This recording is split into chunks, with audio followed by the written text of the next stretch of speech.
Sadashiva Samarambam Shankaracharya Madhyamam Madhacharya Pariyanta Vande Guru Paramparam Ishvaro Goshamiti Murtideda Vibhagine Yom Abda Vyapta Dehaya Dakshinamurtaye Namaha Sava Vedanta Sedanta Gocharam Tamagocharam Govindam Paramananda Satiguru Pranatoshmaham Om Om Shanti Shanti Shanti Om Namastê. Boa tarde. Bem-vindos à nossa última tarde da exposição desses versos referentes à nossa plenitude, não? O nosso Ananta infinito. Nós vimos o verso 20 e 21, um verso muito interessante. Nós estávamos conversando aqui um pouco antes de que eu abrisse o microfone, que é interessante que, no caso dos objetos materiais físicos, a existência e a bem-aventurança, que são da natureza da consciência, elas se manifestam somente através da existência física material do objeto. A gente não vê o brilho da consciência e aquele objeto físico material não experimenta algum ananda, Já os objetos shivas, com o corpo sutil, eles experimentam existência, consciência refletida, e dependendo da qualidade deste reflexo, eles experimentam ananda, satisfação, alegria, felicidade. Então, a qualidade de um refletor satívico é o que permite a manifestação da existência, consciência e bem-aventurança. E aí o Luciano disse, ou não me lembro se foi o Luciano ou a Betânia, que as pessoas estão correndo atrás desses objetos, Estão correndo atrás dos objetos, e o Ananta, ele fica oculto, Como é que foi, Betânia? O Ananta permanece. Sempre presente. O Ananta é sempre presente, porque é da natureza, do reflexo da consciência na mente, no intelecto humano, Mas eles ficam correndo atrás desse Ananda, através do ganho, mas na verdade o Ananda é sempre o presente, sendo ocultado pela crença de que o Ananda não está presente, portanto, eu preciso de ativar os rajas para ganhar esses objetos de Ananda. Mas, como nós sabemos, é um truque, é um mecanismo enganoso de Maya, porque o Ananda é ali, sempre presente. Portanto, a existência e a consciência se manifestam em rajas e tamas, enquanto que a existência, a consciência e a bem-aventurança se manifestam no intelecto satívico. Agora eu lembrei a nossa conversa, eu dizia assim, não é à toa que está todo mundo correndo atrás de Sátiva no mundo, todo mundo correndo atrás de Sátiva, mas sem saber eles correm atrás de quê? Dos objetos de desejo. Sem saber que o que eles precisam não é o objeto de desejo, mas é Sattva Guna. Mas eles, não sabendo, eles correm atrás dos objetos, indiretamente eles obtêm uma mente satívica, e como resultado eles experimentam o Ananda. Então está todo mundo correndo atrás de Sattva Guna sem saber que eles estão correndo atrás de Sattva. É uma situação muito divertente para Maya, naturalmente, não para a gente. Não é, Sasha? Você não vê um pouco de humor, um humor um pouco satírico, né? Um humor um pouco sadista, né? Sarcástico de Maya, né? And sometimes the James see, no, Ishwara, Maya, it must be a pervert, you know? Fazer uma coisa dessa, né? Com Jiva, um pobre Jiva.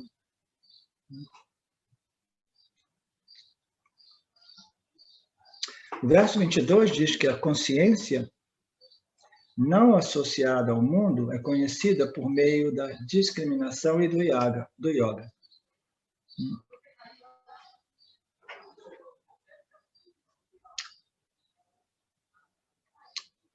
A consciência não associada ao mundo, né, é conhecida.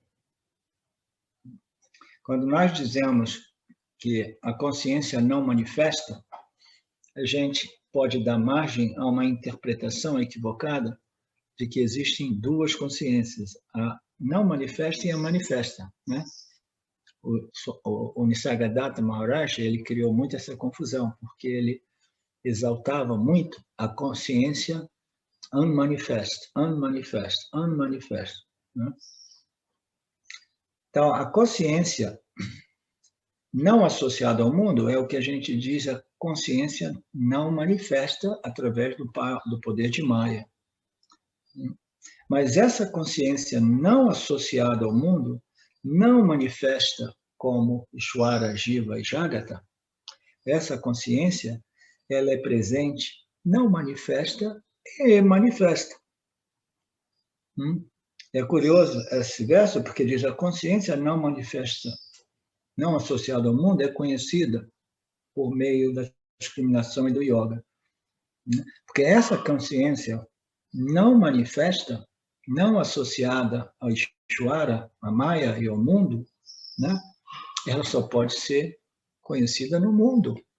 Então, ela deve estar associada ao mundo para que ela seja conhecida. Em outras palavras, essa consciência, ela é conhecida pelos jivas somente quando Maya entra em operação. Como eu digo frequentemente, é em Mitya que a gente pode obter, né, a compreensão da nossa natureza livre como Satya. Então, a consciência, antes, digamos assim, durante Pralaya, a noite de Brahman, ela permanecendo não associada ao mundo, ou a consciência durante o dia de Brahman, né, associada ao mundo dos objetos, somente então, em associação com Maya, ela pode ser conhecida pelo Jiva e através do conhecimento ou da yoga. Então, de novo, aqui tem um verso que dá margem a um pouco de controvérsia e confusão. Porque o Vedanta, os Upanishads, eles acertam, né, enfaticamente que somente através do jnana o ser pleno pode ser, né, realizado e conhecido, muito embora ele esteja sempre auto-evidente, auto-realizado, etc., etc., como nós sabemos.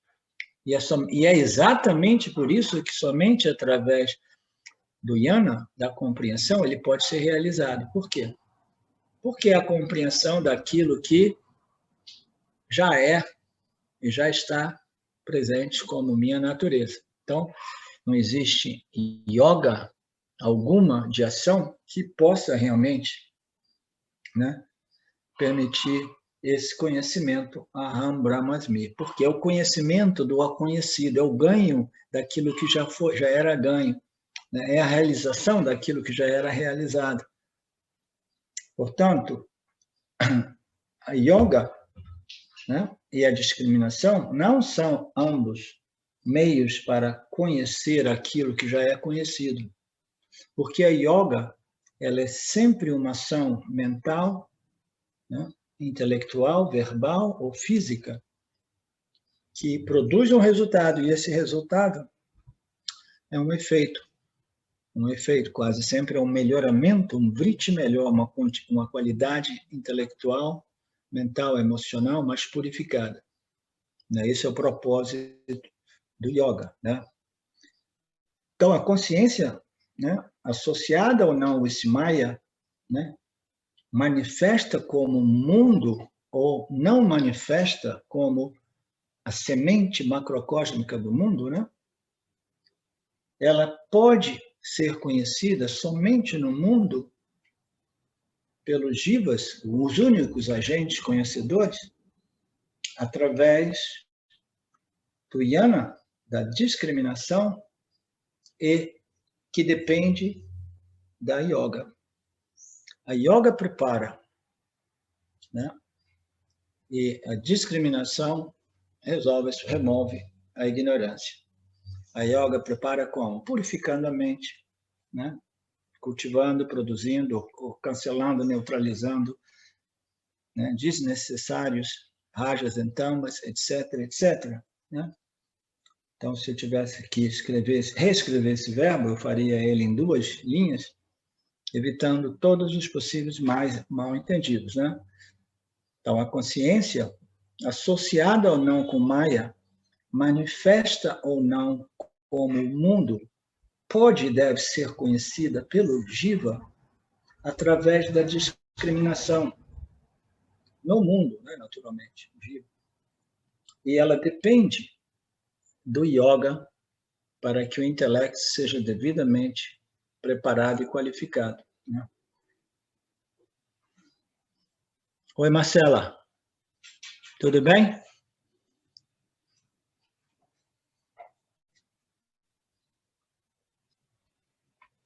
Se tiver algum meditador ou yogi que se sinta um pouco incomodado com essas declarações dos Upanishads, né? Saibam que elas não são minhas declarações, são declarações do Upanishads, ok?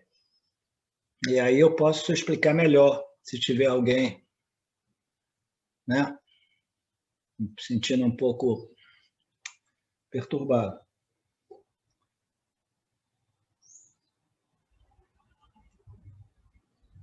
O verso 23, a ausência de consciência refletida,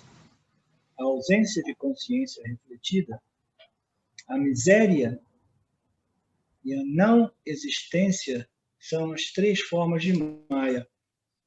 Então, por que a ausência de consciência refletida? A ausência da consciência refletida, o sofrimento, a miséria e a não existência são 3 formas de Maya. A não existência é ilustrada por expressões como os chifres de uma borboleta. Então, é uma forma de ignorância essa. Essa é uma ignorância que não se refere a Mithya, porque Mithya é aquilo que é irreal, mas ainda assim existe, né?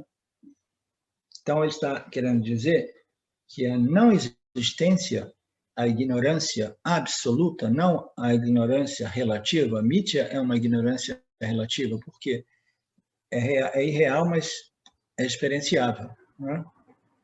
Mas os chifres de uma borboleta, de uma lebre, é uma ignorância. Por quê? Uma ignorância no sentido não existe, né? Aqui está falando a não existência, né? Mithya não existe, ou existe como uma mera miragem. Uma miragem é tão bom quanto inexistente, né? Porque, como a gente sabe, a gente não pode saciar a nossa sede numa miragem, através da água da miragem, né? Então, nós temos a não existência da miragem, que é um produto de Maya, né?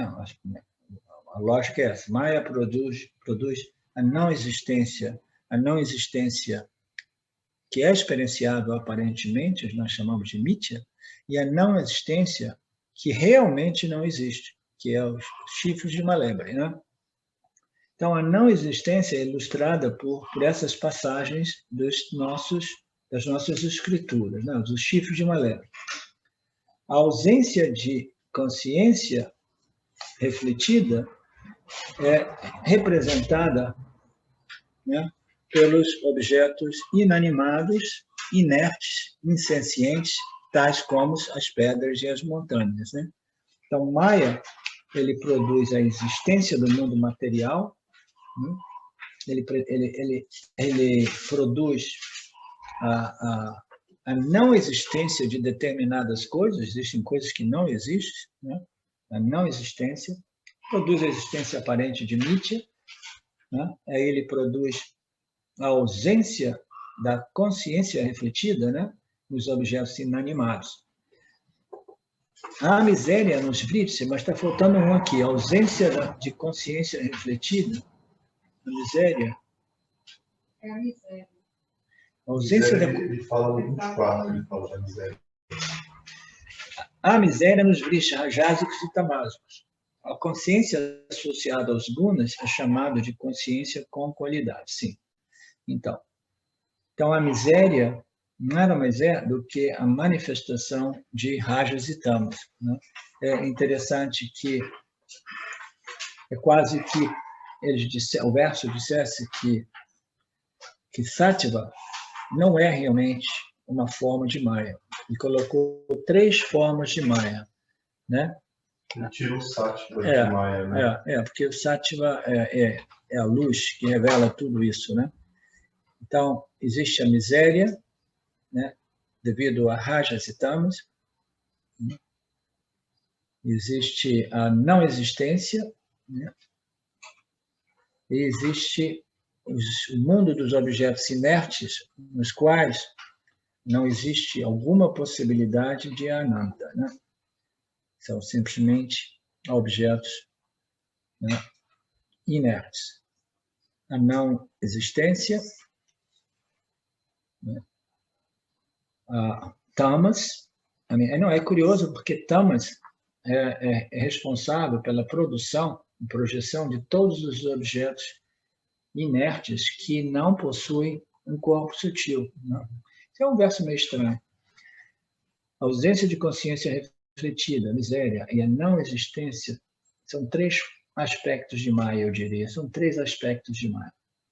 A não existência é ilustrada por aquilo que não existe e nem mesmo aparentemente existe, né? Esse é um dos aspectos de Maya. Ele tem a capacidade de projetar a não existência de algumas coisas, muito embora saibamos que não existe a não existência do universo. Mas ele pode projetar um universo no qual algumas coisas são inexistentes. Dentro do universo, e o universo como um todo é aparentemente existente. E os objetos inanimados também é um outro aspecto de Maya, né? Pois eles são carentes, né? Eles são carentes do Ananda, né? Então, ele produz a não existência, ele produz a existência de objetos inertes que não contém, que não reflete Ananda.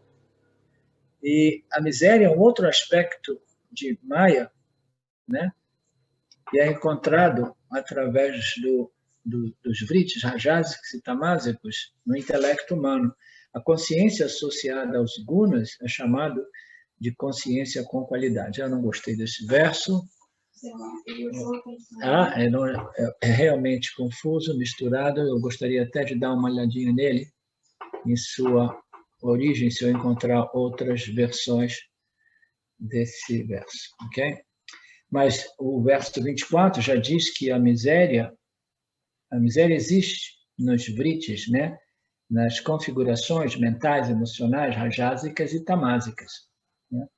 A consciência associada aos gunas é chamada de consciência colorida pelos gunas, né? A consciência condicionada pelos gunas, ela é colorida pelos gunas, ela se torna o quê? Ishvara, quando ela é colorida por Sattva, e ela se torna o Jiva quando ela é colorida por Sattva, Rajas e Tamas, né?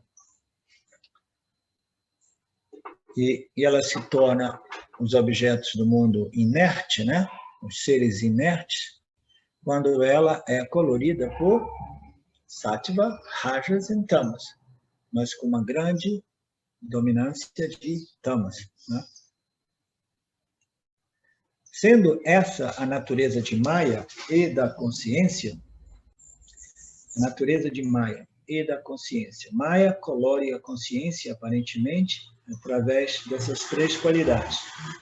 Sendo essa a natureza de Maya e a natureza da consciência, aquele que deseja meditar sobre a consciência deve ignorar coisas inexistentes. Agora, de repente, agora vai começar a fechar o círculo aqui, entendeu? Não? Não está convencida? Ok. Pode ser que sim. Pode ser que sim. Vamos ver. A Betânia não viu ainda o desfecho da coisa, mas de repente ela aparece. Surpresa. Sendo essa a natureza de Maya e a natureza da consciência, aquele que deseja meditar sobre a consciência deve evitar coisas inexistentes. Ok? Coisas realmente inexistentes. Porque tem pessoas que viajam tanto na maionese que elas conseguem, né, imaginar coisas que são absolutamente inexistentes. Né? No mundo moderno, os meios de comunicação como né? Tem pessoa que viaja em todo e qualquer tipo de conceito. Né? Eu não quero falar, porque nos dias de hoje tudo virou uma divisão total. Né? Você fala de um fenômeno que tem uma galera aí que diz que é verdade, outra galera diz que não é verdade, você já está dividindo e... Fla-flu. Fla-flu, né? Então, é melhor a gente nem tocar nesses temas. Aquele que deseja meditar em Brahman deve ignorar coisas inexistentes, ele deve não contemplar em coisas não existentes. E ele deve evitar de concentrar em coisas aparentemente existentes, né? Como os objetos de Mithya, né? E ele deve, ao invés, se concentrar em outras coisas. Vamos ver aqui esse comentário. Esse comentário deve ser gênio. De repente, ele está na mesma página comigo. Vamos ver. Esta é uma ideia boba, porque você só pode ignorar algo que existe. Uau. Então, ele diz, aqueles que querem meditar sobre Brahman, né, devem ignorar coisas inexistentes. Ele está querendo dizer, deve parar de ficar viajando em Pratibhasika. Entende? Pratibhasika é um mundo da imaginação que muitas vezes é totalmente não em conformidade com a realidade de Mithya, né?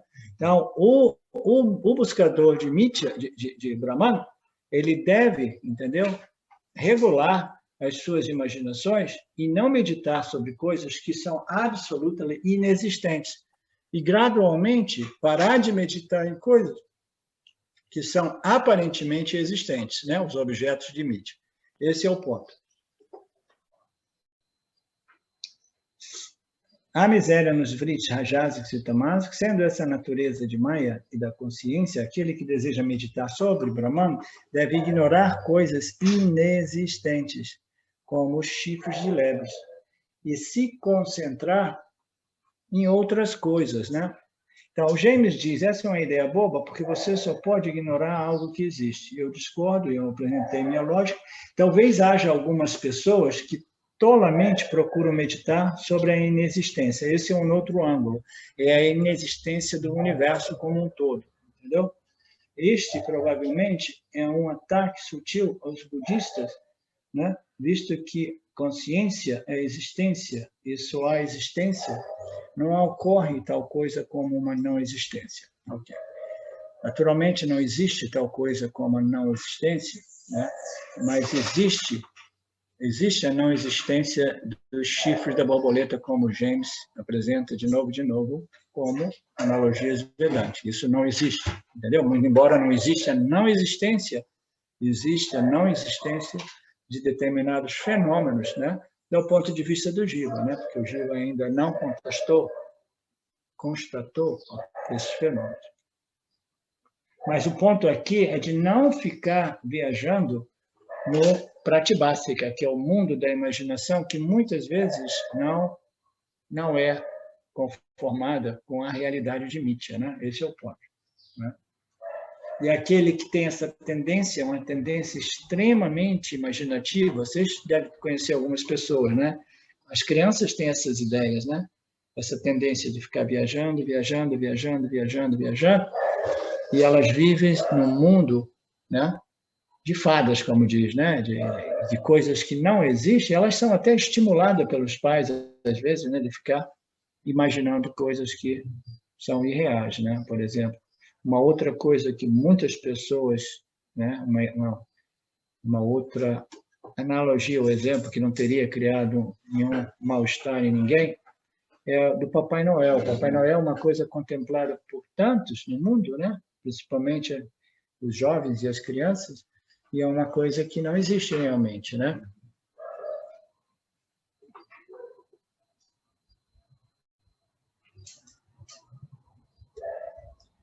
No caso de objetos materiais, deve-se negar o nome e a forma e se concentrar na existência deles, né? Então, ele diz, você não se concentre naquilo que é absolutamente inexistente, e no caso dos objetos materiais e nos objetos sencientes, se você quiser concentrar-se neles, você deve negar ou subtrair o nome e a forma e se concentrar na essência, na existência deles, seja a existência refletindo como consciência refletida ou a existência física, material do objeto, sem o corpo sutil, né? Então, no caso dos objetos aparentemente reais, aparentemente existentes, como é o caso dos objetos de Mithya, né? Os objetos que nós experimentamos ao nosso redor, etc. No caso desses objetos, né? Nós temos que constantemente, né, subtrair, né, o nome e a forma e permanecer firme na compreensão ou na percepção intelectual, cognitiva da existência de Brahman em tudo e em todos, subtraindo o nome e a forma para a gente não acabar em encrenca, né, em conflito, em dificuldade. Não, eu não gosto desse nome, eu não gosto dessa forma, eu não gosto disso, eu não gosto dessa atitude, né? Então, a gente precisa subtrair todas essas superficialidades e ver a existência, a mesma existência em alguns outros, né, nos objetos reflexivos, sencientes, a gente vê a existência da Kami e a consciência de Brahman. Não, essa é a minha consciência, tá? Não, é de Brahman.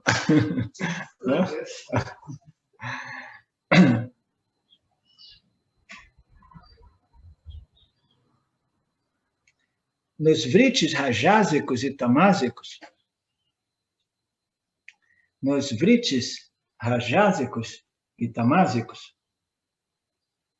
deve-se rejeitar a miséria associada a eles e meditar sobre a fonte da consciência que os ilumina. This is very nice. Né? Nas condições, né, nos vritis, né, condicionados por mais rajas e tamas, né? O que nós precisamos fazer quando nossas mentes forem mais tamásicas e mais rajásicas, né? A gente simplesmente desconta rajas e tamas, né? E a gente lembra que, na verdade, é Brahman, ou a consciência refletida, né, num aparato, né, temporariamente mais rajásico ou mais tamásico, né? Aí você vê a consciência e tudo. Este é o Ananda do Yani, que é livre da sua condição, né, gúnica, né? Se é rajado, mais rajado, mais tamásico, não importa. Por quê? Você desconta essa condição, né, mais rajásica ou mais tamásica como, né, um acessório, como alguma coisa a mais, né? É um adjunto, né, que pode ser descartado, né? E você simplesmente assuma, né?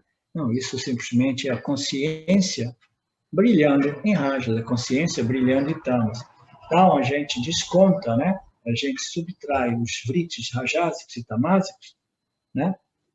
De modo que a gente possa ver Brahman. E os vritis rajásicos e tamásicos deve-se descontar ou subtrair a miséria associada a eles e meditar sobre o quê? Sobre a consciência, né? A consciência limitada, que reflete em rajas e produz desconforto, né? Aí, quando o desconforto vem, em vez de a gente ficar assim, eu sou esse desconforto, senão eu sou a luz que ilumina o desconforto. Isso atenua já, minimiza o desconforto de um modo incrível, entendeu? Eu sou a luz que ilumina o desconforto. Meditar sobre a fonte da consciência que ilumina e revela rajas e tamas. Nos vritis satívicos, contemple a existência, consciência e bem-aventurança deles, né? Porque num vriti satívico, a gente tem a possibilidade, né, de aprender, de contemplar e de experienciar os 3 aspectos da consciência, né? Não os aspectos de Maya. Agora está fechando aquele verso. No início, ele falava sobre os aspectos de Maya, agora ele está falando sobre os aspectos de consciência, né? Nesse vriti satívico, você tem a possibilidade de aprender, contemplar e experienciar a existência, a consciência e a bem-aventurança, né? Por quê? Porque são os aspectos de sattva, dos vritis satívicos, né? Enquanto que naquele verso dizia que Maya... Onde é que está o Maya? Quem é que pode me ajudar aquele verso que ninguém gostou? 25.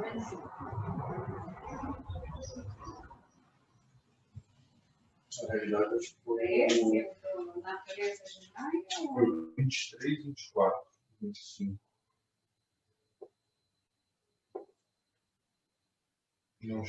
A ausência da consciência refletida, né?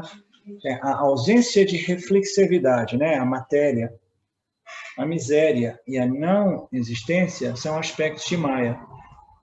A não existência é aquilo que não existe, né? E que é simplesmente... Isso aqui é difícil de compreender, como isso pode ser realmente um aspecto de Maya. E Maya é muito, né, associado com a ignorância, porque ele faz com que a não-dualidade apareça como dualidade, né? E devido a rajas e tamas, ele cria muita dificuldade para os jivas, né? Mas a ausência de consciência e a não existência também é um aspecto de Maya, né? A não existência, aquilo que não existe, deve ser evitado pelos jivas, né? Se ele quiser realmente, né, se libertar. Não deve pensar no que não existe, eu estou vendo mais nessas linhas, né? A ausência de consciência refletida, né, é um outro aspecto de Maya, são os objetos condicionados por muita tamas, né, como as pedras, né? E assim por diante. Agora nós estamos no outro verso, que diz: no caso de objetos materiais, deve-se negar o nome e a forma e se concentrar na existência deles. Nos vritis rajásicos e tamásicos, deve-se rejeitar a miséria associada com eles e meditar sobre a fonte da consciência, né? Nós temos que subtrair, né, as energias, as condições rajásicas e tamásicas, porque elas não produzem ananda, que é um aspecto de Brahman.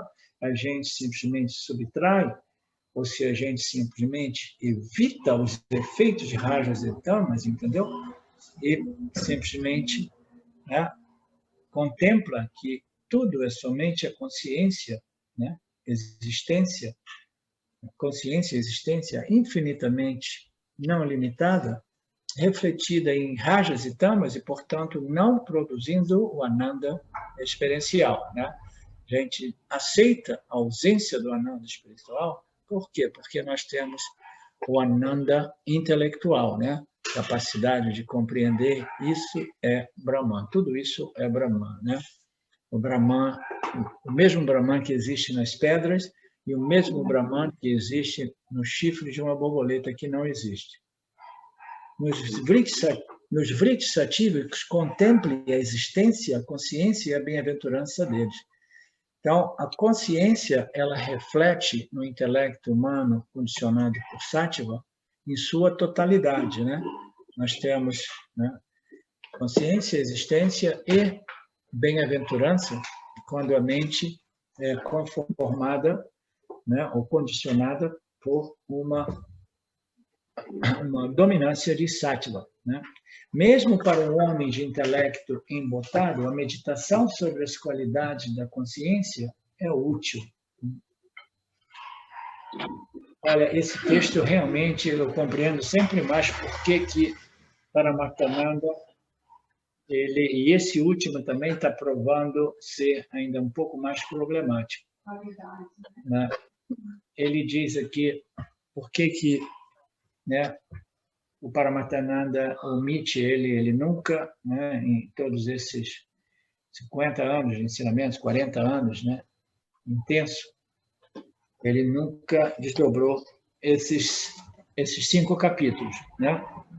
Mesmo para um homem de intelecto tamásico, a meditação sobre as qualidades da consciência é útil. Talvez seja uma questão de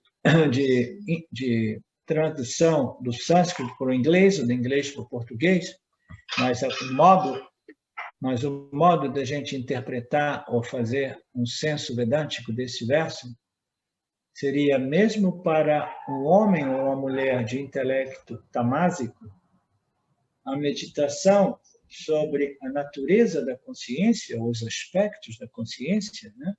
A meditação sobre a natureza, ou os aspectos da consciência, ou então, mesmo para um homem de intelecto, né, tamásico, a meditação sobre as 3 qualidades de Maya, entendeu?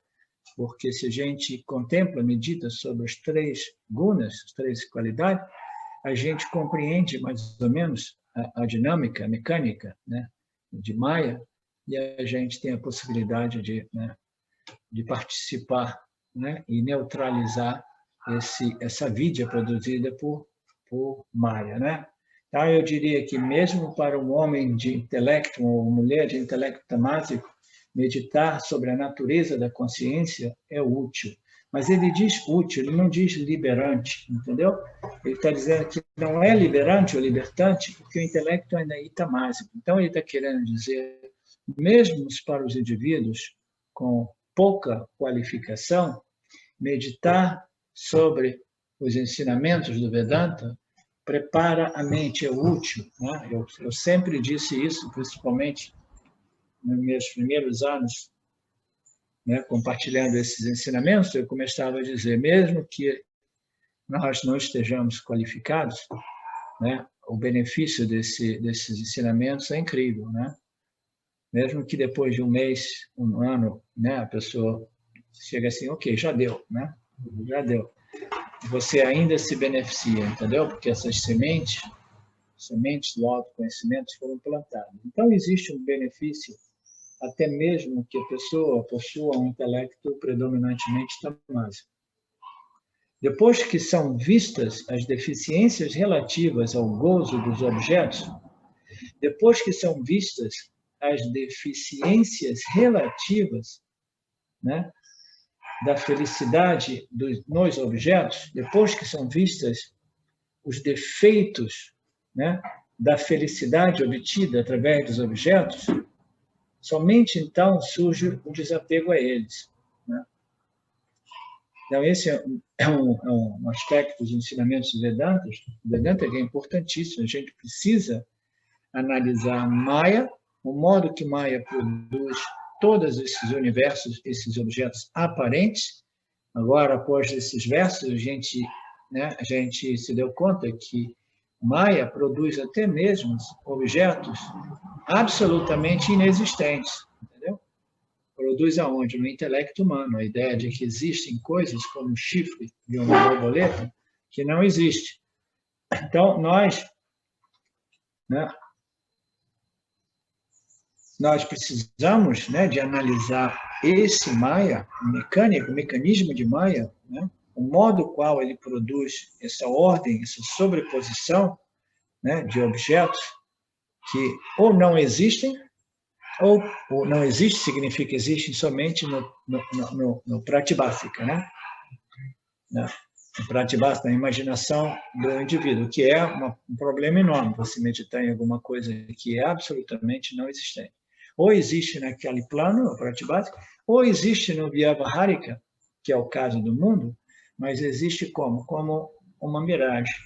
como uma ordem de realidade aparente. Justo? Então, depois de nós termos compreendido Maya e o poder de Maya de produzir essa ordem de realidade aparente, e até mesmo objetos que não existem dentro de Vyavaharika, somente então, compreendendo os defeitos, as limitações e a inexistência de tantos objetos imaginados, nós podemos desenvolver o desapego, ou melhor dizendo, o não apego àquilo que é inexistente ou irreal. E torna-se, somente então, torna-se claro o entendimento acerca de quê? Da busca dos objetos, né? O que é melhor, Marcela? Buscar um relacionamento maravilhoso, novo, entendeu? Ou buscar o chifre de uma borboleta. Ir para o meio da floresta para buscar um chifre de uma borboleta, né?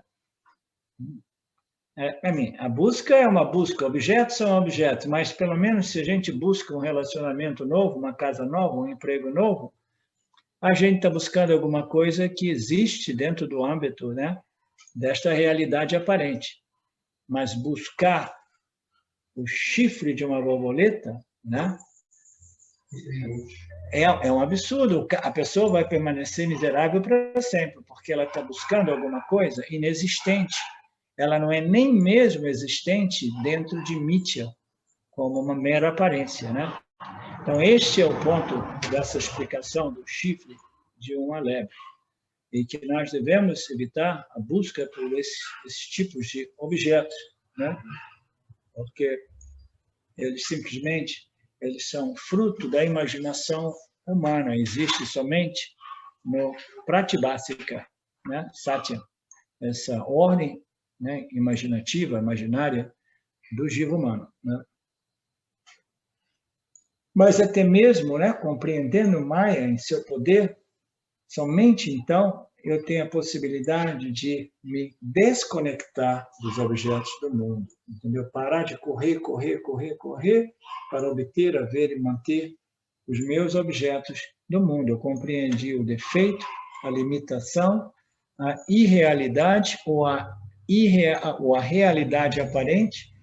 Eu descobri, né, através dessa investigação, que esses objetos eles não contêm Ananda, que Ananda é uma condição dependente, né, da constituição ou proporção dos gunas operando no meu intelecto.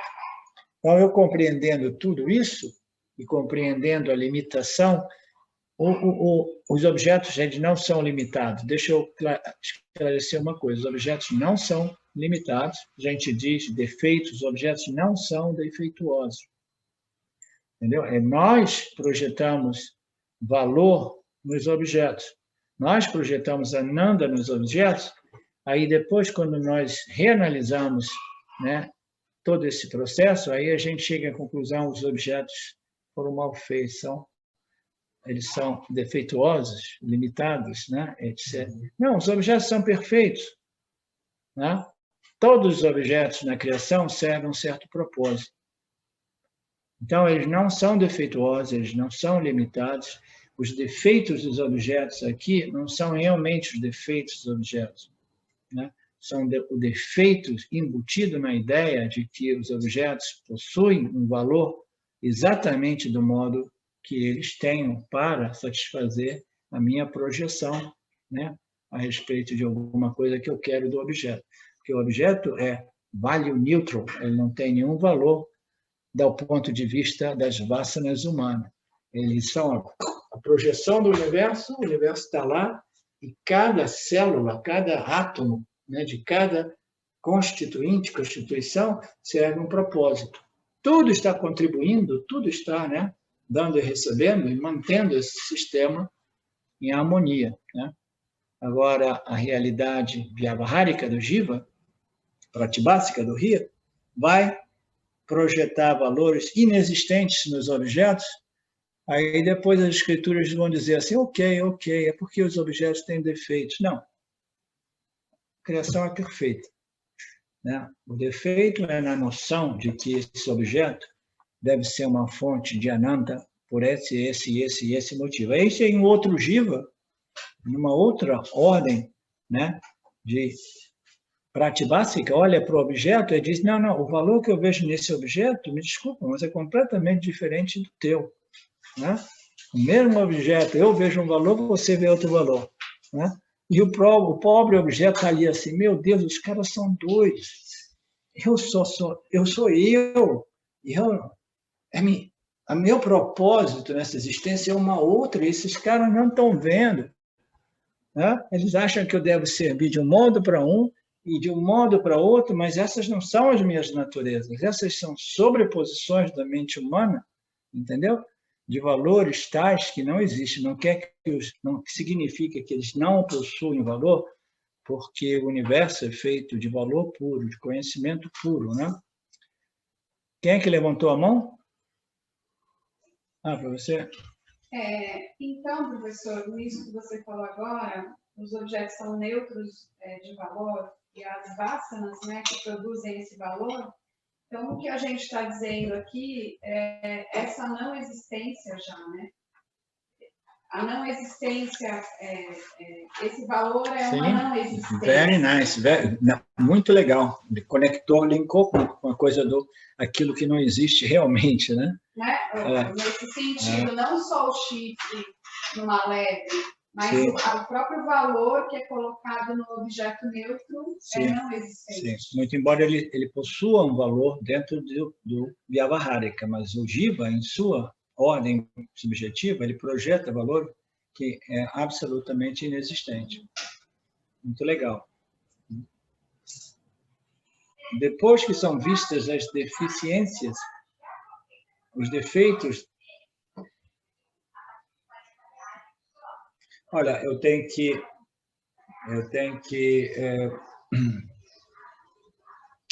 mudar, não, eu tenho que fazer como é que se diz, uma correção no meu comentário, porque o verso diz assim, ó, depois que são vistas as deficiências ou os defeitos, ao gozo dos objetos. Ele não falou dos objetos. Muitas vezes as escrituras falam os defeitos dos objetos. Não, defeitos dos objetos do ponto de vista do Jiva. E aqui o verso, ele colocou muito claramente, depois que são vistas os defeitos relativos ao gozo dos objetos. Né? Porque o defeito, né, não é inerente ao objeto, entendeu? É inerente à minha inabilidade de compreender que o objeto não possui o valor que eu dei a ele, né? Geralmente, a gente projeta uma expectativa muito alta em cima daquele objeto de experiência e muito dificilmente aquele objeto de experiência vai atingir as expectativas que você projetou. Né? Então, sei lá, você pega um prato de comida, você está esperando uma coisa, você vai comer, mas não é aquilo que você está imaginando. Né? Sim. Uma viagem que você está projetando para fazer, uma baita experiência legal é a viagem com você. Sim, a gente projeta, a gente tem muitas expectativas que não são realmente preenchidas, né? Por quê? Porque o objeto é o que é, né? Mas o importante aqui é compreender que esses objetos criados por Ishvara, eles são valiosos, eles servem, né? Eles preenchem o universo, né? Através de suas naturezas, né? Do seu próprio propósito, né? Mas que eles jamais irão produzir o gozo realmente, porque esse gozo ele não é obtido através da interação com os objetos. Né? Então, a compreensão é uma compreensão no defeito da minha análise, não é realmente um defeito do objeto, é o defeito da minha análise dentro deste relacionamento entre eu, Jiva, e o objeto, né? Essa análise do meu relacionamento com o mundo é que é defeituosa, é deficiente. Portanto, é inútil que eu busque esses objetos, é fútil, né? Fútil? Fútil. É fútil que eu busque esses objetos, porque esses objetos, eles não possuem realmente o que eu quero. Eles possuem certos atributos e qualidades que servem, né, ao campo, né, no total, no todo, né, porque tudo este universo contribui, né, mas não as sobreposições, as expectativas irreais que eu coloco, né, nesses objetos, né? Então, essa é a problemática, esse é o grande engano, né?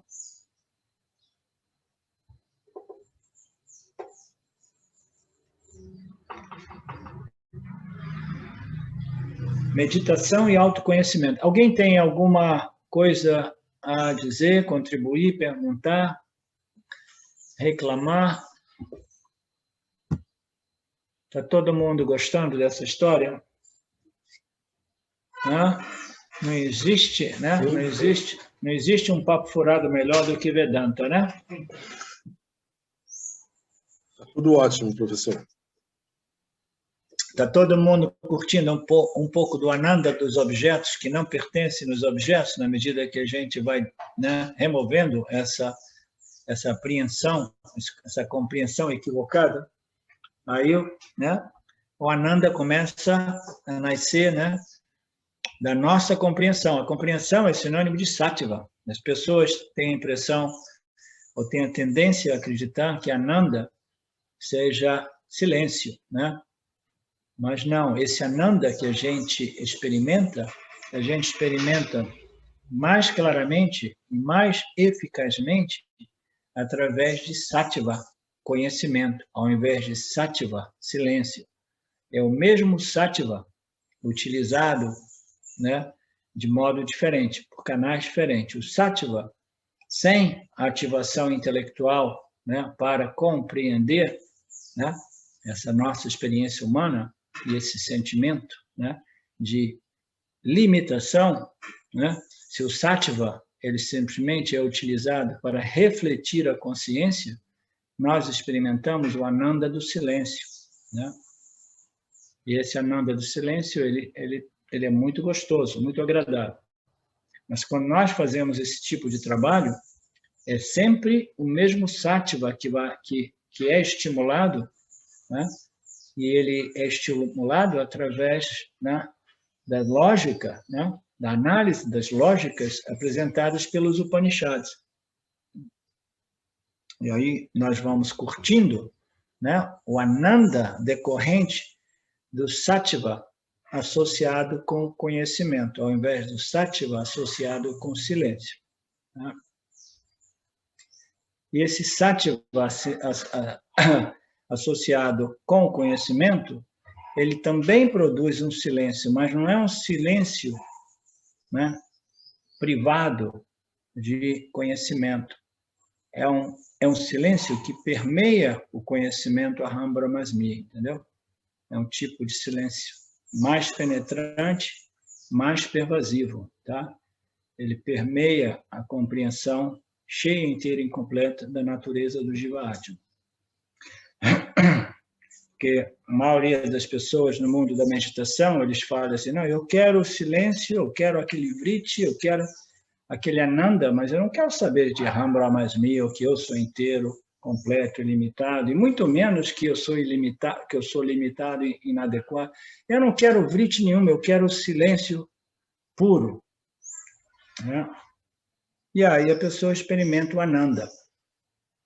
Mas como nós sabemos, o silêncio e a ignorância, eles são bons amigos, né? O indivíduo, quando ele entra no mundo da meditação, ele faz muito esforço para produzir o Ananda, né? Refletido nesse Sattva silencioso, né? E ele entra e o Ananda não tem nenhum problema com o silêncio. E o silêncio, né, vai ser uma experiência muito agradável, né? Mas a ignorância do meditador, ela foi suprimida pelo silêncio. E ela convive muito bem com o silêncio. Tá? Eles são bons amigos, a ignorância e o silêncio. Então, o meditador entra naquele espaço satívico, né? Experiencia muito Ananda. Então, ele fica totalmente, né, bem-aventurado, ignorantemente bem-aventurado, e ele sai da meditação e ele se torna ignorantemente, né, aflito. Por quê? Porque o silêncio não neutraliza ou cancela a ignorância.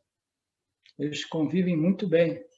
O silêncio e a ignorância é suprimida pelo silêncio produzido pelo reflexo da consciência.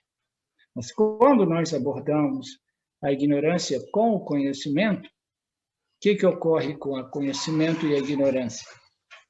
Eles não são bons amigos, né? Quando o conhecimento entra, o conhecimento dissipa a ignorância, do mesmo modo que a luz dissipa a escuridão, e quando o conhecimento dissipa a ignorância, né, aí o Ananda é um Ananda que é livre da ignorância, que é a causa raiz do sofrimento, né? Então, esse é o Ananda superior, esse Ananda produzido pela investigação, seguindo a lógica dos Upanishads. Vocês compreendem? Você compreende, Adilson? Você compreende, Marcela? Sim, professor. Eu tenho uma pergunta fácil. Eu estava pronto para uma difícil, cara. Assim, eu melhorei muito a minha compreensão do Vedanta ouvindo as explanações.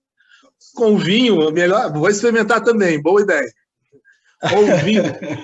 Ouvindo as explanações, contemplando esse gráfico, né? Esse chart aí atrás de você. Sim. Como que foi a construção, assim, na tradição que chegou a esse gráfico, a esse chart? É o capítulo 6 ou 7 do Gita. É uma passagem no Gita que fala sobre isso, entendeu? Ele fala sobre os estímulos do campo, do Dharma, né? Da experiência, né? Que são percebidos pela mente. Aí ele começa a explicar através dos pranas, que são mais densos. Aí eles são percebidos pelos órgãos sensoriais, que são um pouco mais densos, né? Um pouco mais sutis. Aí eles são captados pela mente, que são ainda mais sutis. E aí ele vai falando desses níveis de densidade ou sutilidade, né? do corpo sutil, né? Até chegar à consciência, que é o mais sutil de tudo. É uma passagem do Gita, tá? Tá. Foi muito bem capturada nesta linguagem por James Swartz. Obrigado, professor. Muito bem-vindo. Alguém tem uma pergunta difícil? Vedântica, puramente vedântica?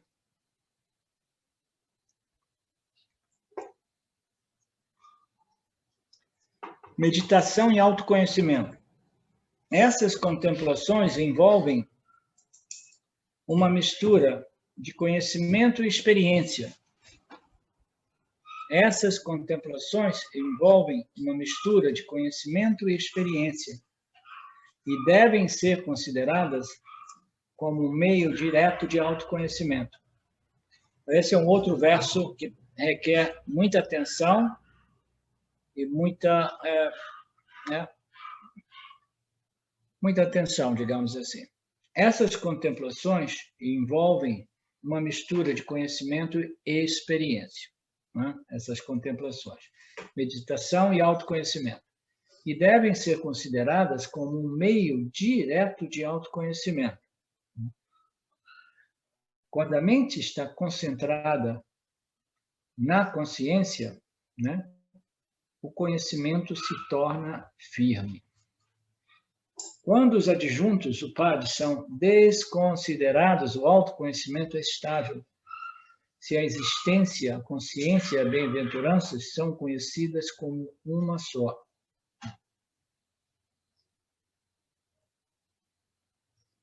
Os adjuntos são os vritis, satívicos, rajásicos e tamásicos.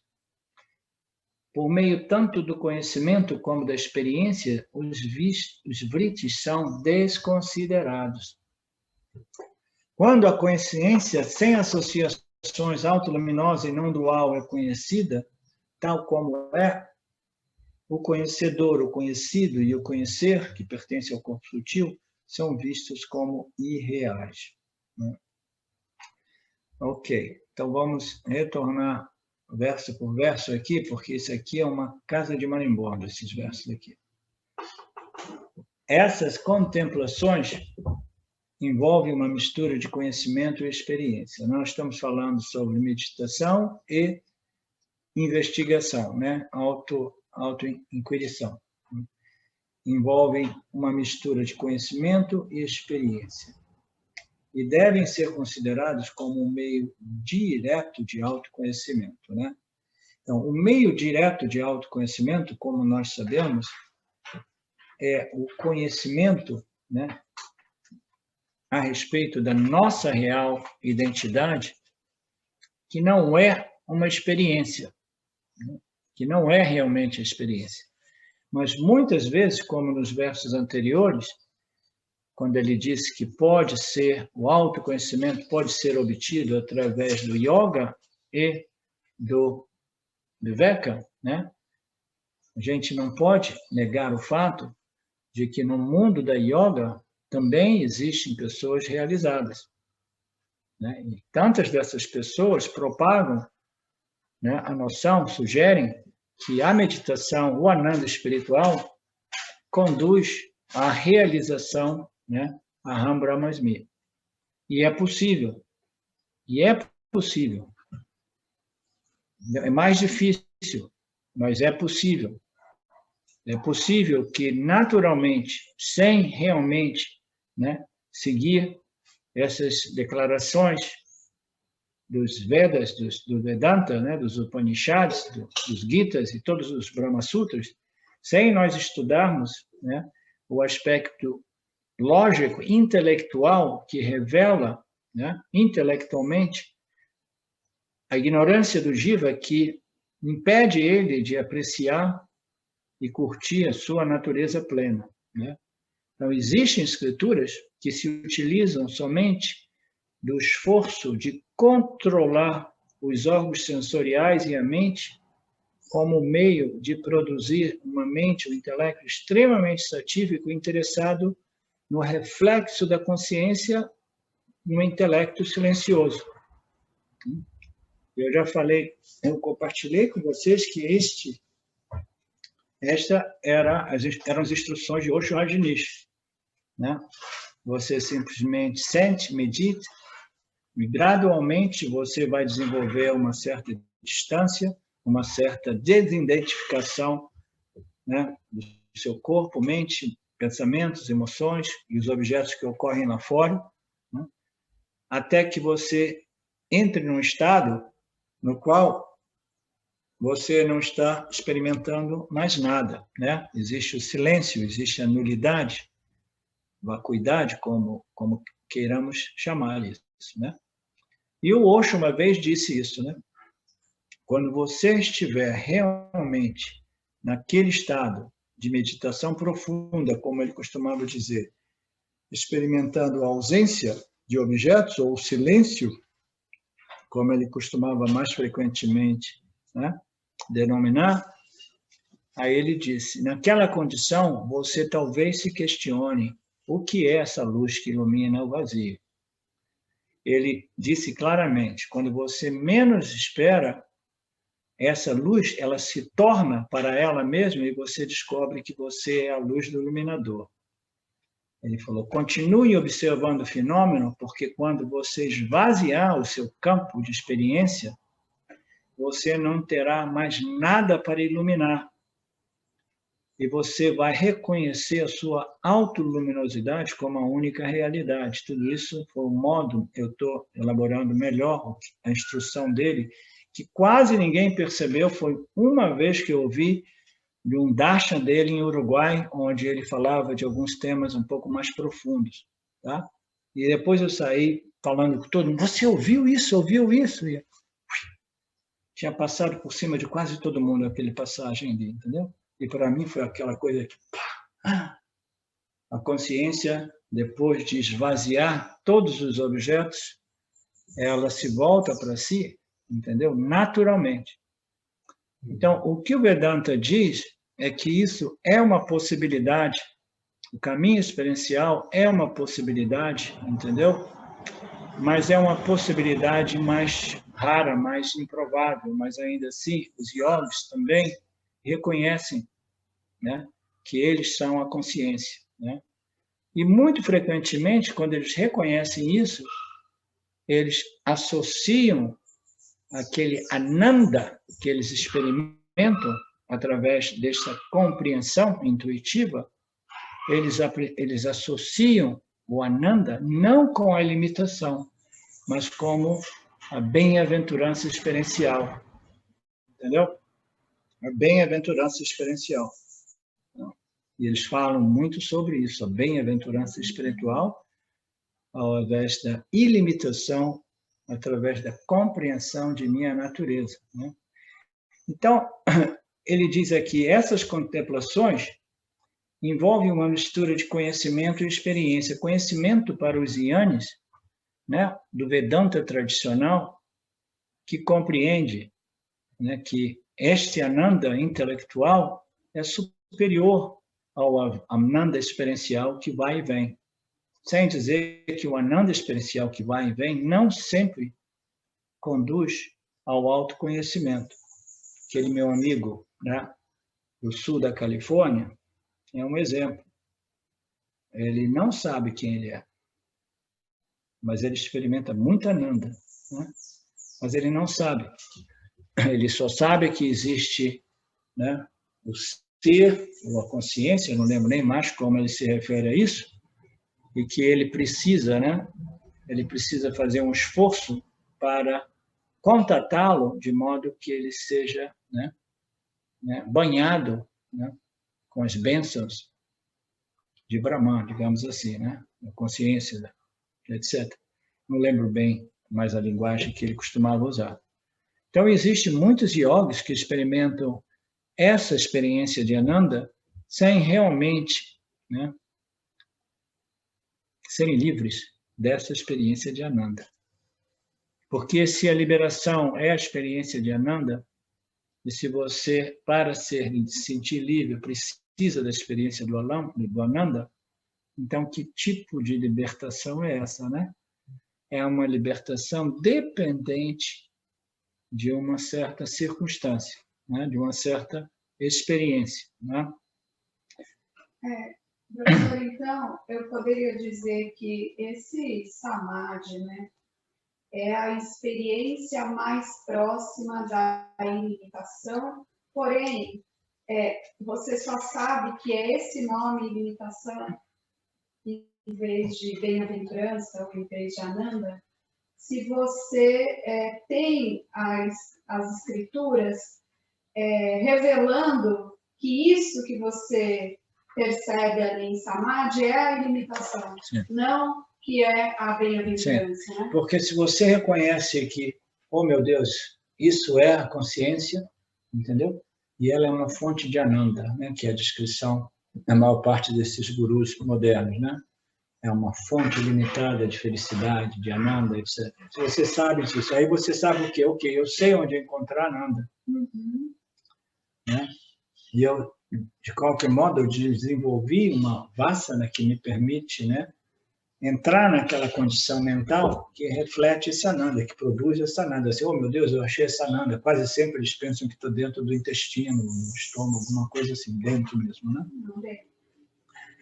Então, se você fica naquela condição, eu conheço essa experiência de Ananda, né? Conheço essa experiência de Ananda, mas ainda assim eu não compreendo que essa experiência de Ananda é a minha natureza ilimitada, né? Então não fecha. Não fecha. Eles têm a experiência da existência, a consciência, eles não têm muito essa noção de existência, é só a consciência, ou então o Bhagavan, ou então Deus, né? O Krishna, uma divindade, alguma coisa, eles acham que eles contataram. Yoga é contato, é união com Deus, né?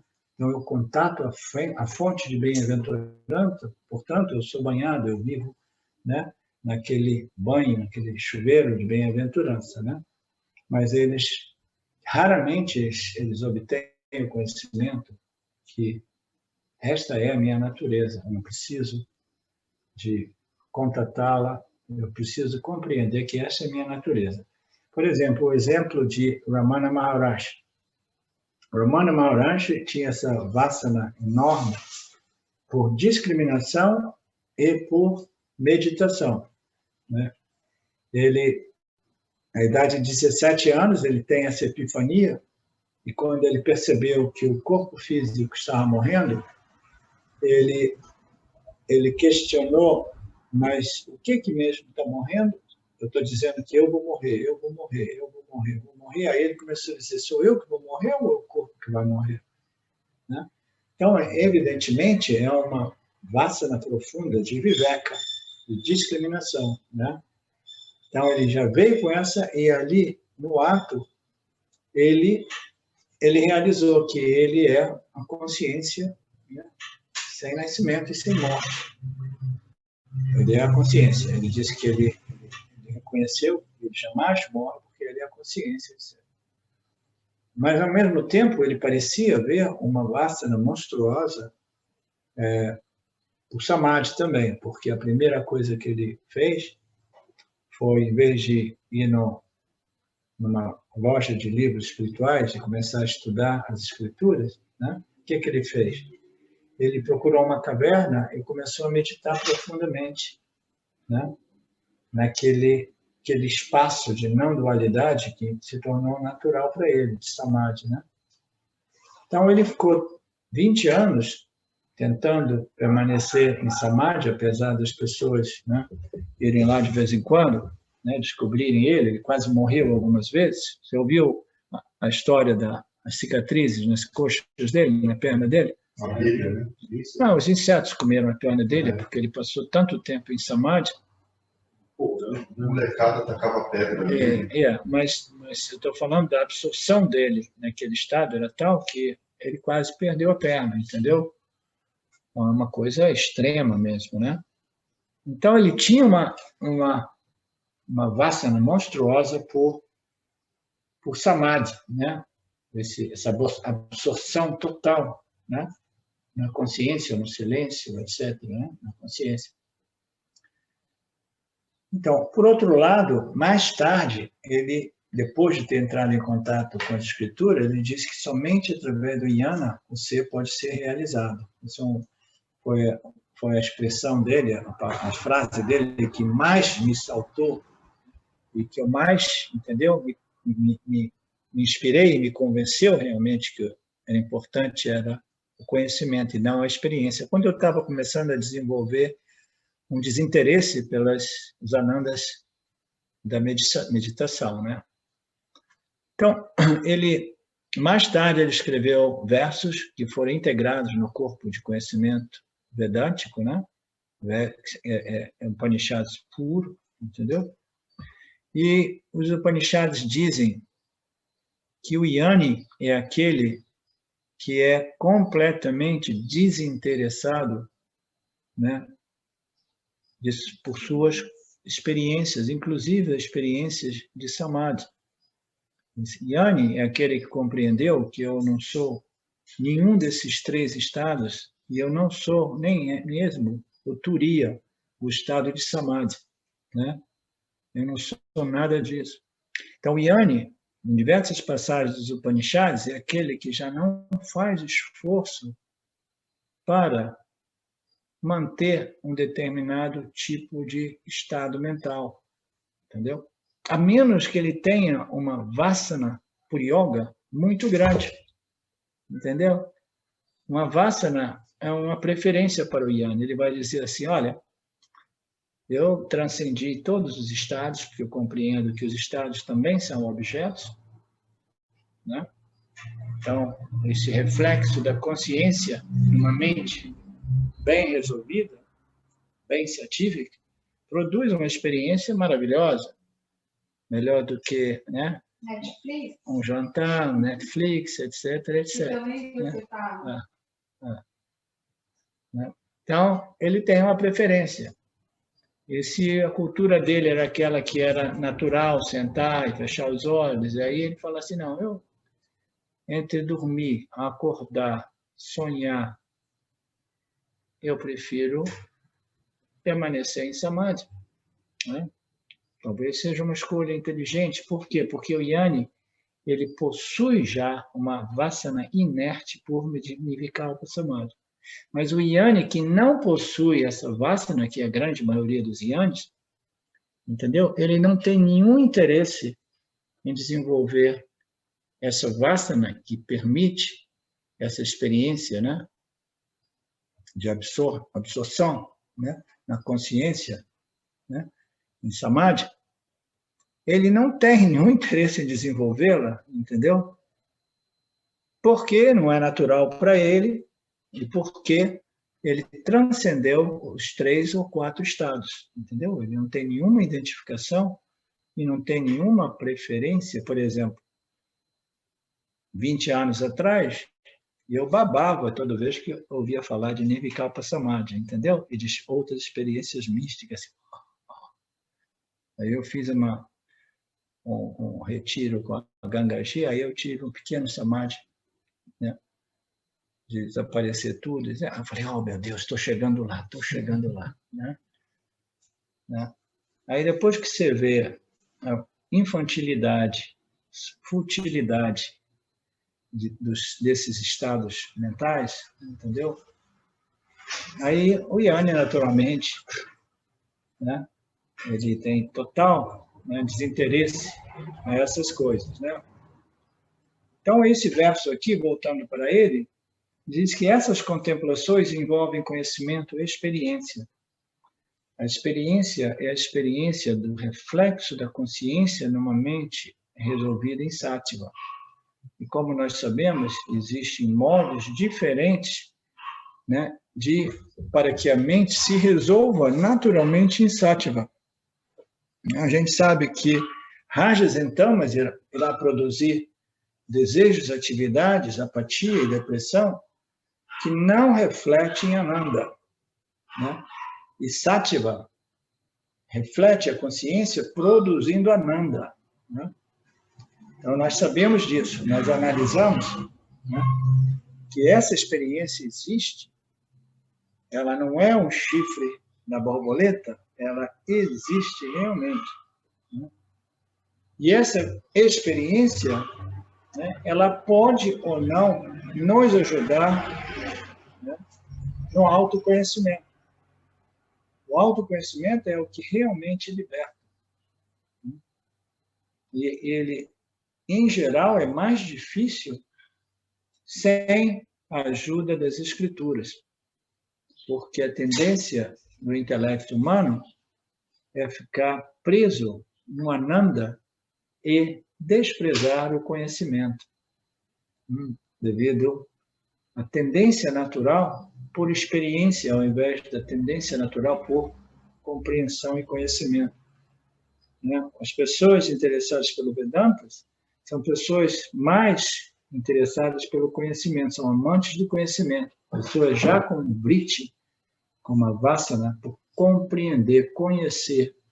E, no final das contas, é somente através da compreensão que o indivíduo é livre até mesmo de Sattva, porque Sattva é aquela corrente que nos aprisiona, né, em Samsara, Samsara altamente espiritual, é uma corrente de ouro, né? Essas contemplações envolvem uma mistura de conhecimento e a experiência, né, que propicia o Ananda, que é a natureza do Jiva-Atma. Essas contemplações devem ser consideradas como um meio direto de autoconhecimento, Sim, é um meio direto, desde que a yoga seja, né, associada ou complementada pelo yana, né? É um meio direto. Por quê? Porque se o indivíduo ele não obtém esse conhecimento, né, Aham Brahmasmi, mas a experiência de sua ilimitação, como Ananda, né, ele não necessariamente ele vai obter o conhecimento direto, como está dizendo aqui, direto e imediato. Ele vai permanecer no Ananda indireto, dependente da sua condição mental satívica, né? Então, é um conhecimento do ser, porque Ananda é a natureza do ser refletida em Sattva, e a natureza de uma coisa é uma coisa que não é diferente da coisa. Esse Ananda, experienciado pelo yogi, é a consciência, em seu aspecto ilimitado, né? Mas a menos que ele realmente compreenda, o seu conhecimento é indireto, porque ele jamais vai poder dizer este Ananda sou eu. Entendeu? Ele vai poder dizer este Ananda é Brahman. Ele jamais vai poder dizer eu sou aquilo. Ele vai dizer isso é Brahman. Percebe a diferença? Isso é Brahman, e eu tenho que fazer o que eu faço para me unir, me conectar com Brahman, que é a noção do yoga. Então, esse sim é conhecimento direto, mas aqui ele diz, a gente precisa contemplar, considerando que isso tudo como um meio direto de autoconhecimento, quando a mente está concentrada na consciência. Sim, quando a mente está concentrada na consciência, como consciência, entendeu? A diferença. Quando a mente está concentrada na consciência, como consciência, se eu estou concentrada na consciência, ou em Brahman, ou em Ishvara, olha, se eu não me dou conta que eu estou concentrada no meu ser ilimitado, entendeu? O conhecimento direto já não é possível. É uma dualidade sutil, dualidade esta que amarra o yogi no samsara espiritual. Eu e Brahman. Né? E eu, em contato com Brahman, experimento a natureza de Brahman, que é diferente de dizer a minha natureza é Ananda porque eu sou Brahman. Eles acham que os yanis são arrogantes a dizer isso, mas esse é o único modo de ser livre de um fator. Qual é o fator? A minha condição mental que me permite, né, aquela experiência que eu rotulei como, entendeu? Estou em contato com Brahman agora, né? Como aquele meu amigo do sul da Califórnia dizia, né? Eu tive essa discussão com ele uma vez, eu falando já sobre não dualidade, tentando, né, mostrar para ele que toda aquele conversa de não dualidade, na verdade, era dualidade, né? E ele disse, não, para mim é assim mesmo. Né? Não posso dizer que eu sou Brahman, né? Mas eu posso gradualmente, nesse esforço, contato Brahman, eu contato, e talvez um dia eu me dissolva em Brahman. Entendeu? De repente, algum desses yogis se dissolvem. Mas a dissolução só é possível através da compreensão, através do yana. Então, essa compreensão pode ocorrer mais tarde através da exaustão, através da frustração de entrar e sair em contato com o Brahman. Simplesmente, né, no final das contas, putz, não? Todo esse esforço, Brahman não é essa experiência de Sattva, essa experiência é mais um truque de Maya, né? Brahman é a existência, a consciência ilimitada, né? Que ilumina essa experiência de Samadhi. Né? Samadhi é um objeto. Né?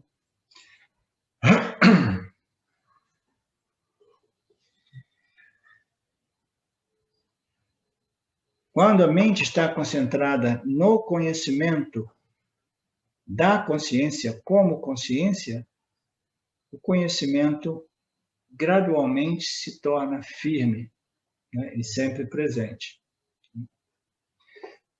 Quando os adjuntos do ser que nós somos, quando seus adjuntos, os upadis, são desconsiderados ou subtraídos na nossa experiência, o autoconhecimento se torna estável. E para isso, olha que bacana isso, e para isso, esse autoconhecimento estável, firme, que não é puramente experiencial, né? Ele depende da discriminação do intelecto, né? E todos os upadis, daquilo que nós somos, a luz que ilumina todos esses upadis, né? Nós vamos desconsiderando ou subtraindo tudo isso, né? Da minha luz, da consciência. Somente então o autoconhecimento se torna firme e estável.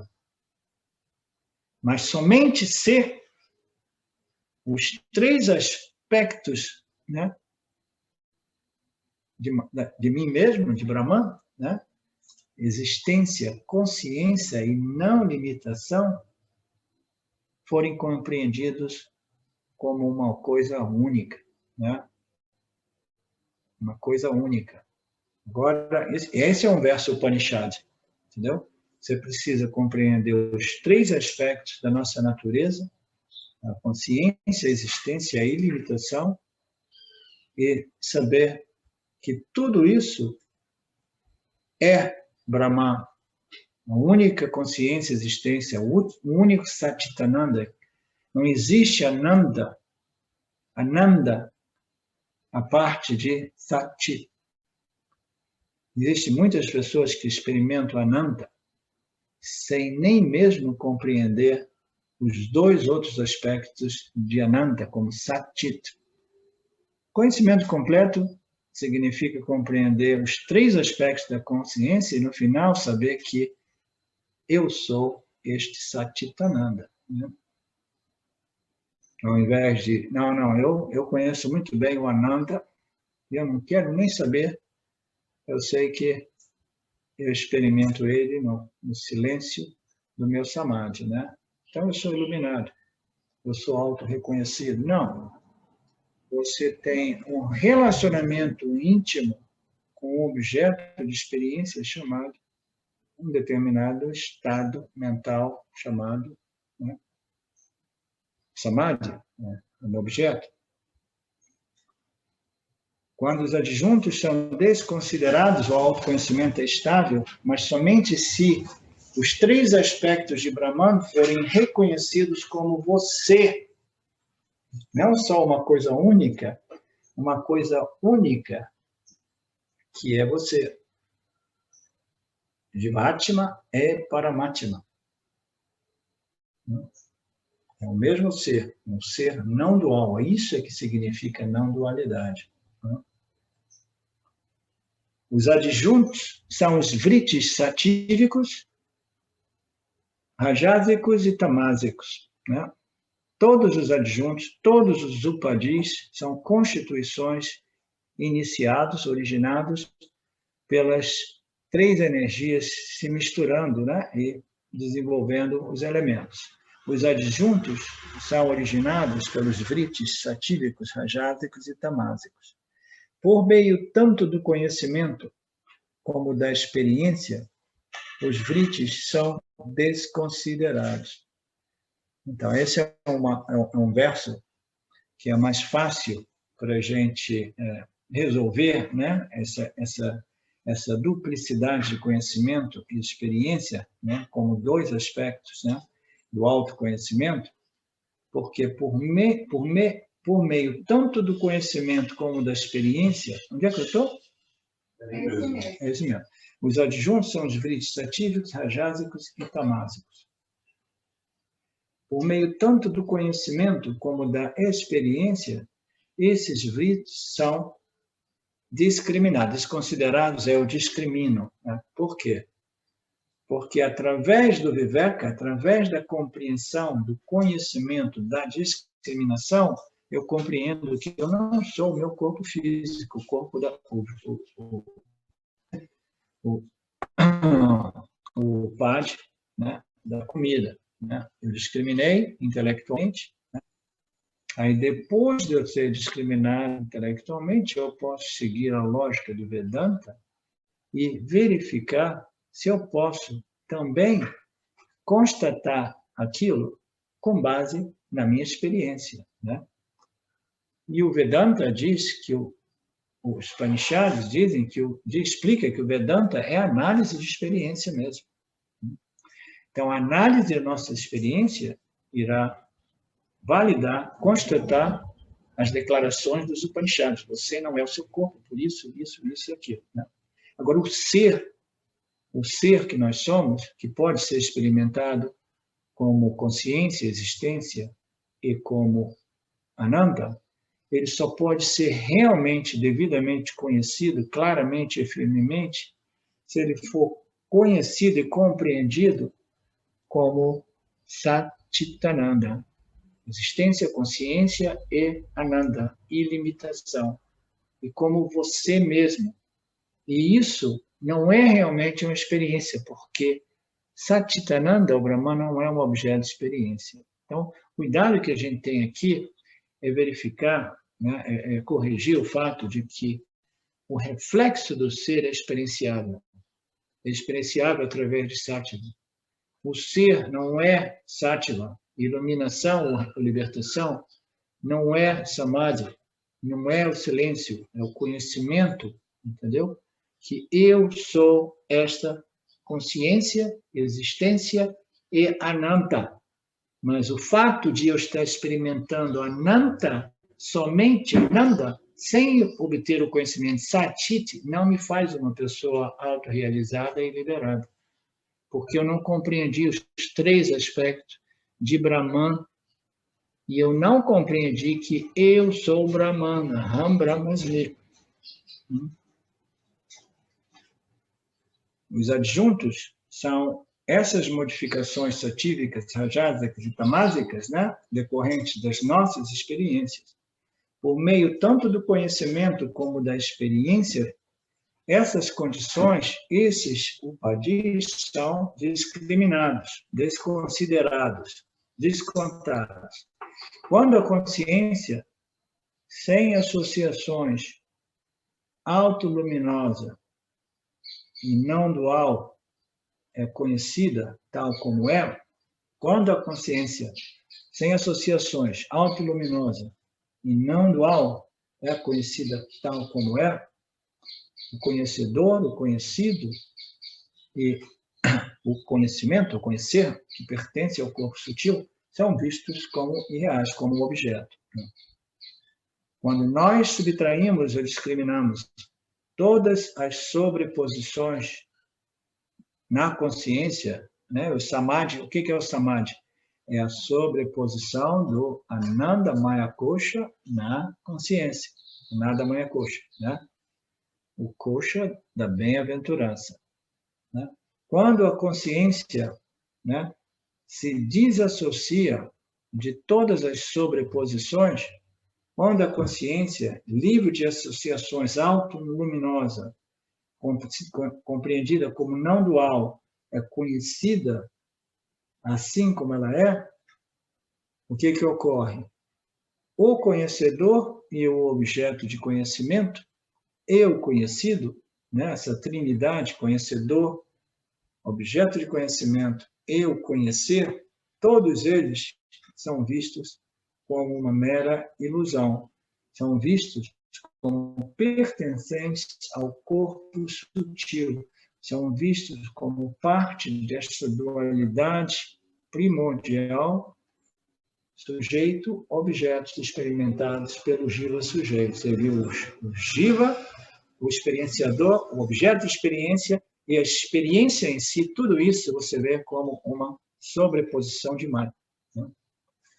Objetivamente, como um objeto de experiência que pertence à Mitya, né? O conhecedor, o conhecido e o conhecer. E, naturalmente, o conhecedor aqui não se refere à consciência, mas se refere ao jiva, aquele que conhece e experiencia os objetos de conhecimento. Tudo isso é visto como pertencente ao jiva, né? Ao aparato, né? Ao corpo sutil. Tudo isso não passa de uma mera aparente realidade, não como os chifres da borboleta, mas como uma miragem na areia do deserto. Neste texto foi desdobrado o capítulo 5º, a bem-aventurança dos objetos, na seção chamada a bem-aventurança da consciência. A bem-aventurança dos objetos. Na seção, a bem-aventurança da consciência. Acesse a felicidade da consciência por esta porta.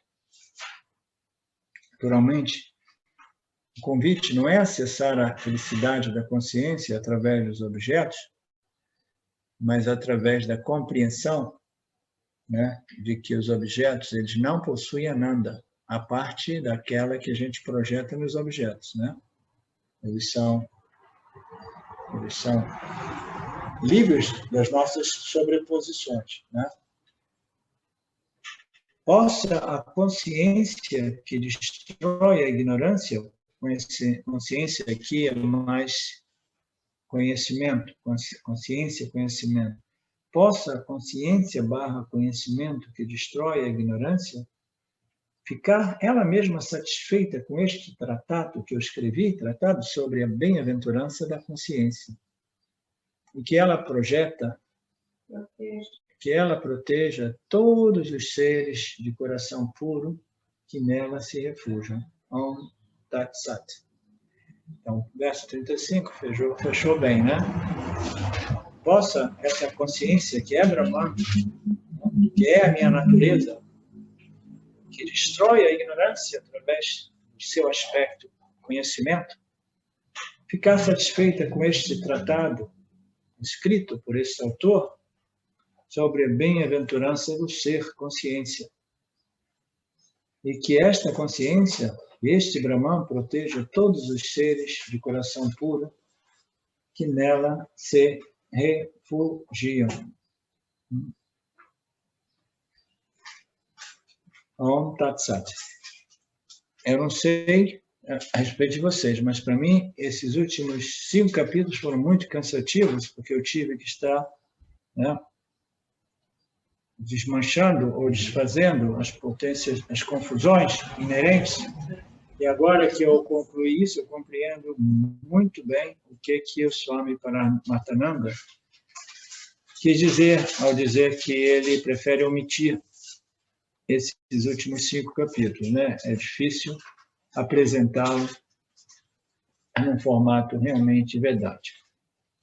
Então, são quase 5 da tarde. Eu diria que a gente pode fechar o nosso seminário, né, Vedanta? O Vedanta, Betânia, o que você acha? A Betânia tinha dito assim, poderia voltar para aquele parágrafo grande onde é tão maravilhoso, etc, etc. Eu acho tão maravilhoso. Não para o parágrafo inteiro, só para essa parte aqui, ó. Do bem-aventurado sou, porque o meu conhecimento ativa em mim. Onde é que está? É a última frase do parágrafo 41, 74. Ok. Então, vamos fechar agora. Como é que se diz fechar la grande? Em italiano a gente diz la grande. Fechar. Grande finale. Grande finale, é. Com chave de ouro. Com chave de ouro, é. Eu sou a experiência de todo o universo. Não há experiências importantes para mim.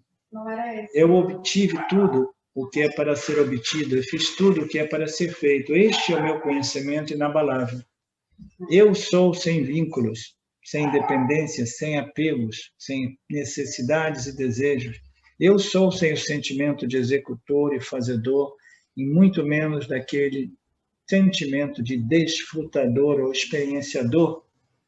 Não estou preocupado em fazer bom ou mau karma de acordo com os códigos sociais ou com os códigos das escrituras. Mas não há mal nenhum em ajudar o mundo de acordo com as injunções das escrituras, muito embora não haja nada a ganhar para mim, mas ainda assim eu sigo os códigos sociais para dar bom exemplo. Deixe meu corpo adorar a Deus, banhar-se e pedir esmolas. Deixe minha mente recitar Om ou estudar os Upanishads. Deixe meu intelecto meditar em uma divindade ou imergir na bem-aventurança da consciência como um grande yogi. O meu ser, a consciência. Eu sou a testemunha de tudo, a testemunha do Karma Yogi, do Yani, a testemunha dos esforços do Yani, dos esforços do Yogi. Tudo ocorre dentro do âmbito da minha consciência e existência, e eu não faço nada, e eu nem sou a causa de nada que é feito. Bem-aventurado sou porque o meu autoconhecimento é firme. Abençoado sou porque sou a plenitude da consciência. Sou bem-aventurado porque estou livre dos sofrimentos do samsara. Abençoado seja, abençoado, pois minha ignorância se foi e não sei nem para onde ela foi dissipada pela luz do conhecimento. Abençoado sou, pois não há mais deveres a cumprir. Existem somente ações que o Lorde executa através desse humble instrumento de ação, né? Abençoado sou, pois alcancei o máximo a que alguém pode aspirar. Abençoado seja eu, pois não há nada que se compare a esta bem-aventurança do autoconhecimento. Abençoado seja eu, abençoado, abençoado, de novo, abençoado, que maravilha. O possuidor de grande mérito sou eu, maravilhoso. Oh, quão grandiosas e verdadeiras são essas escrituras, quão grande é o meu professor, quão maravilhoso é a realização, Aham Brahmasmi, quão incrível é esta bem-aventurança de Brahman. Assim se encerra o 4º capítulo da seção A Bem-aventurança da Consciência, que descreve a bem-aventurança através do conhecimento. Até que essa bem-aventurança seja alcançada, deve-se praticar Jnana. Jnana, não yoga. Jnana diz aqui. Om Purnamada Purnamidam Purnamudachyate Purnasya Purnamadaya Purnameva Vashishyate Om Shanti Shanti Shanti. Thank you. Thank you, Vidyaranya. Thank you, Paratitirtha. Thank you, Ishwara, o primeiro guru. Thank you, Ramji. Thank you, Paramarthananda. Thank you, todos os nossos professores e nossa Sampradaya. E a gente se vê aí na próxima semana que vem, né? Ishwara permitindo, dando continuidade ao final do capítulo 6 do Panchadasi. Aí depois a gente vai unir o final, o início e preencher o meio.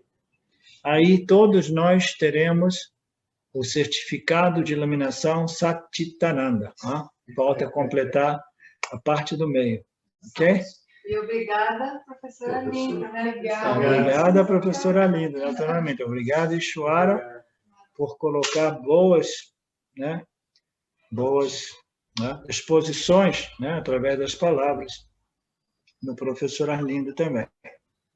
Obrigada, então é isso. Muito obrigada. Então é isso, queridos. Obrigado, Amo vocês. Foi uma satisfação enorme, eu amei, é até mais legal encontrar o pessoal no geral, quando eu tenho um pessoal aqui na tribuna de honra, né? Eu me divirto mais. Ok. Muito obrigado. Namastê. Obrigado. Namastê, queridos. Tchau. Saudações. Eu quero aqui deixar um pequeno testemunho.